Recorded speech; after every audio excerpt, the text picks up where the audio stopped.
Qu'est-ce que l'école de Saint-Martial de Limoges? L'école de Saint-Martial de Limoges, encore appelée École d'Aquitaine, recouvre en fait une période de l'histoire de la musique correspondant globalement au XIe et début du XIIe siècle, et dont Saint-Martial de Limoges aura un rayonnement qui va s'étendre sur toute la partie sud-ouest, voire même toute la partie sud de la France. Au XIe siècle, la pratique de l'organum est attestée à Fleury, à Chartres, mais aussi à Winchester en Angleterre, mais surtout à Saint-Martial de Limoges, qui est un centre éminemment important dont le rayonnement va s'étendre sur toute la partie sud-ouest de la France. Nous avons déjà parlé de l'influence de Saint-Martial de Limoges dans la monodie religieuse ou profane d'ailleurs. Mais c'est aussi à Saint-Martial que vont être écrites les premières œuvres polyphoniques dignes de ce nom, car ce que nous avons vu jusqu'à présent, ce ne sont que des balbutiements, des essais, et comme les voix sont soit systématiquement parallèles, soit systématiquement déchantées, ce n'est pas une véritable polyphonie composée. Ces premières pièces polyphoniques porteront deux noms, ce sont deux genres, les organas, c'est le pluriel d'organum, et les conduits. L'organum martialien, c'est-à-dire de Saint-Martial, n'est plus une œuvre improvisée, c'est une œuvre d'un compositeur qui l'écrit. Ce n'est plus non plus le travail d'un théoricien qui, dans un traité, se complaît à présenter un extrait à deux voix. C'est donc une véritable œuvre développée. La voix principale, la teneur, joue véritablement son rôle de soutien en valeur longue. Les notes de la mélodie empruntées sont donc étirées en valeur longue. Sur ces valeurs longues se déroule une sorte de guirlande ornementale qui constitue la voix organale.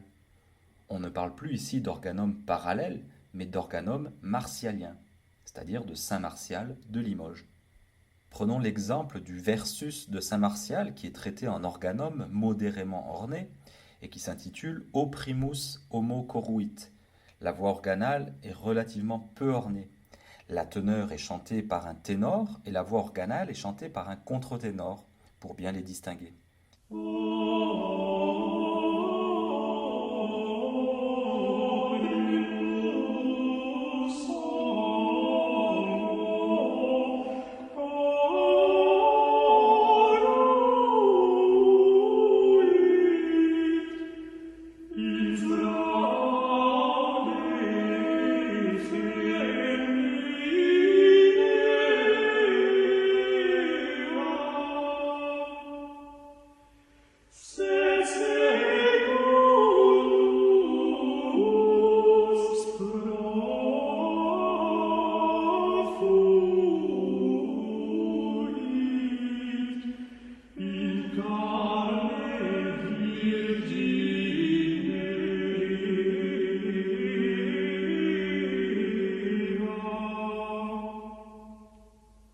Autre exemple, un peu plus varié, puisqu'on oppose des passages où la voix organale est très ornée, c'est-à-dire des passages où la voix principale est étirée en valeur beaucoup plus longue, avec des passages plus verticaux, plus syllabiques, avec une teneur par un baryton et une voix organale par un contre-ténor.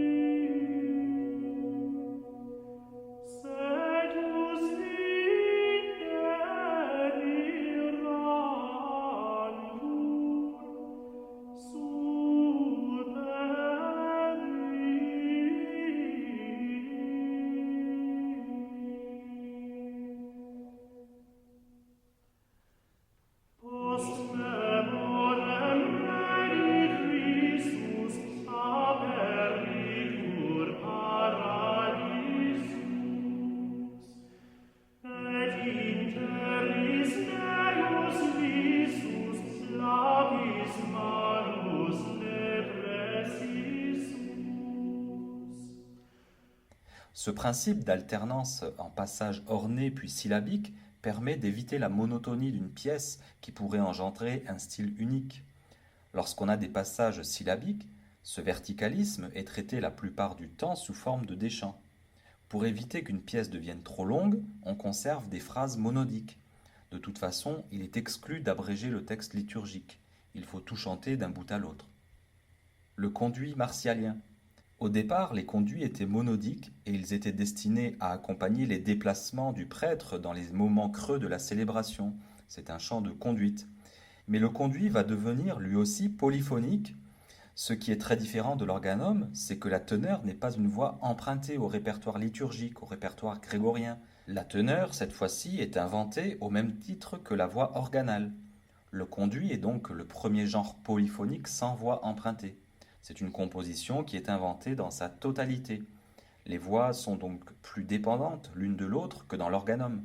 En effet, ces voix articulent le texte en même temps, dans un style d'ailleurs qui est proche du déchant. Il n'y a plus une longue syllabe sur laquelle on vocalise.